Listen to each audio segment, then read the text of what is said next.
ইন্নাল্লাযীনা আমানু ওয়া আমিলুস সালিহাতি কানাত লাহুম জান্নাতুল ফিরদাউসি নুজুলা। পরপারে কেউ যদি জান্নাতি হতে চায়, সুখে থাকতে চায়, আরামে থাকতে চায়, তাহলে তার জন্য দুইটা পুঁজি লাগবেই লাগবে। এই দুই পুঁজি ছাড়া কোনো মানুষ পরপারে জান্নাতে যেতে পারবে না।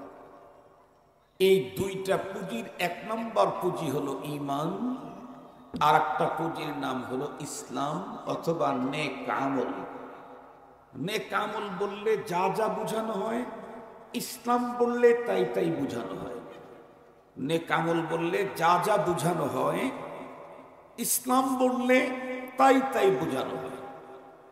তাহলে পৃথিবীর যে মানুষটা যে রঙেরই হোক, যে অঙ্গেরই হোক, যে এরিয়ারই হোক, সে যদি চায় যে আমি পরপারে জান্নাতে যাব, নারী হোক আর পুরুষ হোক, তার জন্য মিনিমাম পুঁজি লাগবে কয়টা?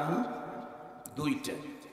খুব ভালো করে বুঝবেন, আমাদের এই দেশের বর্তমান ইয়ং জেনারেশনদের সবচেয়ে কমন চাহিদা হলো দুইটা। একটা হলো R15 হুন্ডা, আর একটা হলো একটা আইফোন। এটা হলো বর্তমান সময়ের যুবকদের কমন চাহিদা। আইফোনের কারণে বাংলাদেশের কত মানুষ যে আত্মহত্যা করে, কত ছেলে মেয়েরা আইফোনের কারণে, কত বাবা মার উপরে যে টর্চারিং করে আইফোনের কারণে। তো ধরে নেন এই অঞ্চলের কোনো এক যুবক, ওর বাপ চাচা 7 জন, 7 বাপ চাচার ঘরে কোনো বাচ্চা নাই, শুধু একটা ঘরে একটা ছেলে, সবাই প্রচুর সম্পদের মালিক। এই ছেলে একটা R15 অথবা রয়্যাল টয়েল, এখন নতুন কি আসছে এই জাতীয় হুন্ডা চাইল। বাপ চাচারা মিলে একটাই মাত্র সন্তান, কিনেও দিয়ে দিল। বলুন তো দেখি, 100% হ্যান্ড ক্যাশ পেমেন্ট করে নগদ টাকায় গাড়ি কিনে নিয়ে আসলে, এই গাড়িটা যদি সে রোডে চালাইতে চায়, তাহলে অবশ্যই নিরাপদে গন্তব্য যেতে চাইলে তার জন্য দুইটা কাগজ লাগবে। কয়টা কাগজ লাগবে? দুইটা কাগজ লাগবে। একটা হলো গাড়ির লাইসেন্স, আর একটা হলো ড্রাইভিং লাইসেন্স। ধরে নেন স্বাভাবিকভাবে একজন যুবক যদি নতুন কোনো গাড়ি পায়, সে গাড়ি নিয়ে নিজের ঘরের ভিতরে থাকতে স্বাচ্ছন্দ্য বোধ করবে না। বরং এই গাড়িটা যদি মামা বাড়িতে, ওর বয়সের যদি মামাতো ভাই বোন থাকে, তাহলে প্রথম মামা বাড়ি যাবে ওদেরকে দেখাবার জন্য। তা যদি না থাকে, তাহলে তাওই বাড়িতে যদি ওর বয়সের, যদি ওর মতো যারা আছে থাকে, সেখানে যাবে দেখাইতে। তো ধরে নেন মামা বাড়িতেই রওনা করছে, কিন্তু তার বাসা থেকে মামা বাড়ি যাইতে 15 কিলো রাস্তা আছে, হাইওয়ে। এই 15 কিলোর ভিতরে 3 জায়গাতে মোবাইল কোর্ট বসানো আছে, পুলিশের, র্যাবের, আর্মির। এখন বলুন তো দেখি, ছেলেটা তো হ্যান্ড ক্যাশ নগদ টাকা দিয়েই গাড়ি কিনেছে, 100% পেমেন্ট দিয়েছে। এই গাড়িটা নিয়ে যদি মামা বাড়ির গন্তব্য পর্যন্ত পৌঁছাইতে চায়, তাহলে তার জন্য শুধু গাড়ি হলেই হবে না, দুইটা কাগজ লাগবে। দুইটা কাগজ লাগবে, একটা হলো ড্রাইভিং লাইসেন্স, আর একটা হলো গাড়ির লাইসেন্স। এই দুই কাগজের একটাও তার কাছে নেই। শুধুই নগদ টাকা দিয়ে গাড়ি কিনে যদি পথ চলা শুরু করে, তাহলে কিছু দূর যাওয়ার পরে যখন মোবাইল কোর্টে আটকে দেবে, এখন কি সে মামা বাড়ি যেতে পারবে না থানা বাড়ি যেতে হবে? কথা বলেন না কেন? থানা বাড়ি কেন? তোমার ড্রাইভিং লাইসেন্সও নাই, তোমার গাড়ির লাইসেন্সও নাই, তাহলে তুমি গন্তব্যে যেতে পারবা না। আমরা প্রতিটি নারী আর পুরুষ মৃত্যুর পরে আমাদের গন্তব্য জান্নাত, আমরা ওই গন্তব্যে যেতে চাই। প্রতিটি মুসলিম নারী পুরুষের তামান্না, আমি মরে কোথায় যাব? কথা বলেন না কেন? একটু জান্নাতে যাব। কিন্তু আল্লাহ পাক আগেই জানায় দিলেন, জান্নাতে যদি যেতে চাও তাহলে কমপক্ষে দুইটা পুঁজি নিয়ে তারপরে কবরে ঢোকো। কমপক্ষে কয়টা পুঁজি? দুইটা কাগজ বলেন, দুইটা পুঁজি বলেন। 1 নম্বরের পুঁজি হলো ঈমান। দ্বিতীয় নম্বরের পুঁজি হলো ইসলাম অথবা নেক আমল। কারো কাছে যদি এই দুই পুঁজি থাকে, ঈমানও আছে নেক আমলও আছে, তাহলে এই লোকটা মৃত্যুর পরে আর কোনো দুঃখ তাকে টাচ করবে না।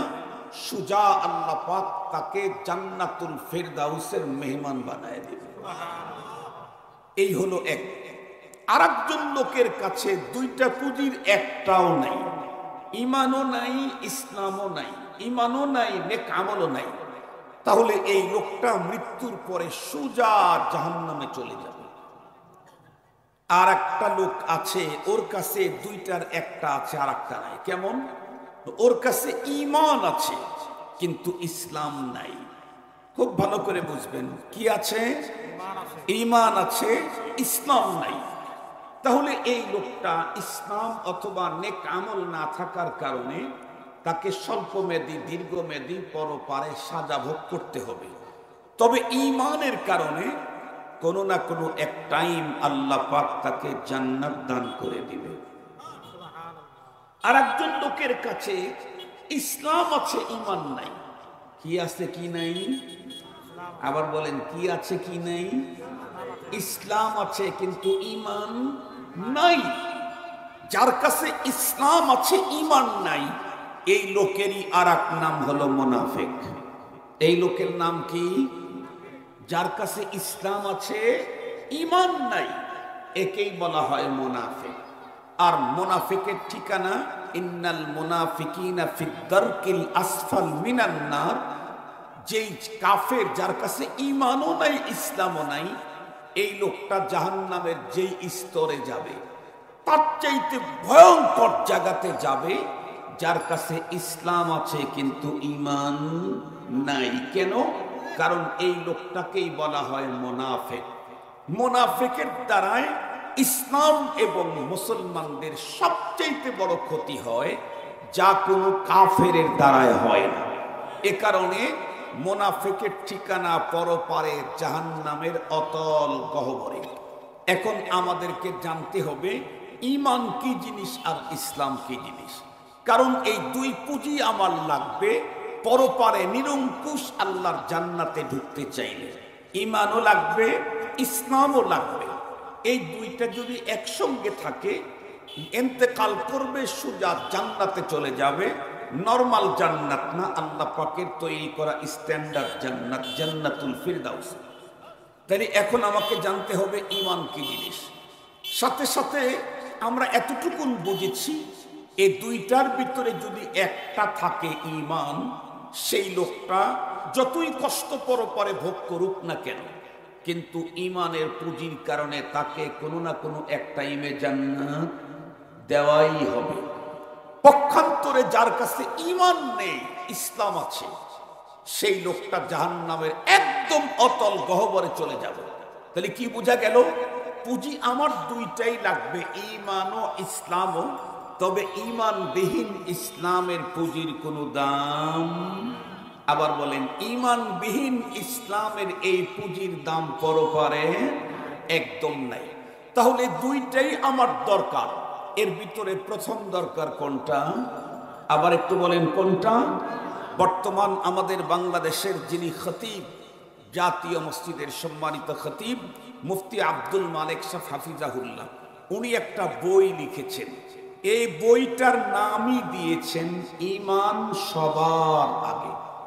ঈমান, কথা বলেন, ঈমান সবার আগে। একজন মানুষের জীবনে যত যা প্রয়োজন হতে পারে, সবার আগে দরকার হলো ঈমান। এ কারণেই এদেশের প্রত্যেকটি মুসলমান মুমিনের জন্য প্রয়োজন সর্বপ্রথম ঈমানের বিষয়ে অ্যালার্ট হওয়া, সজাগ হওয়া। দুঃখ আর পরিতাপের বিষয় হলো, দিন যতই গড়তেছে ততই মুসলমানদের ভিতরে ঈমানের প্রতি অবহেলা আমরা নিজেরা দেখতে পাইতেছি। আপনাদের মনে পড়ে কি না, আমরা যখন ছোট ছিলাম, আমাদের আব্বা আম্মা এত বড় শিক্ষিত ছিলেন না, কিন্তু আমাদের আব্বা আম্মা আমাদেরকে অনেক বড় শিক্ষিত করেন নাই।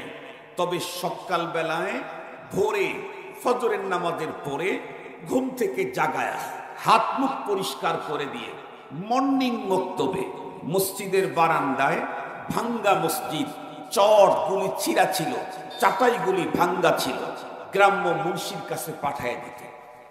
গ্রাম্য মুন্সির কাছে পাঠায় দিলে গ্রাম্য মুন্সি কি শিখাইতেন?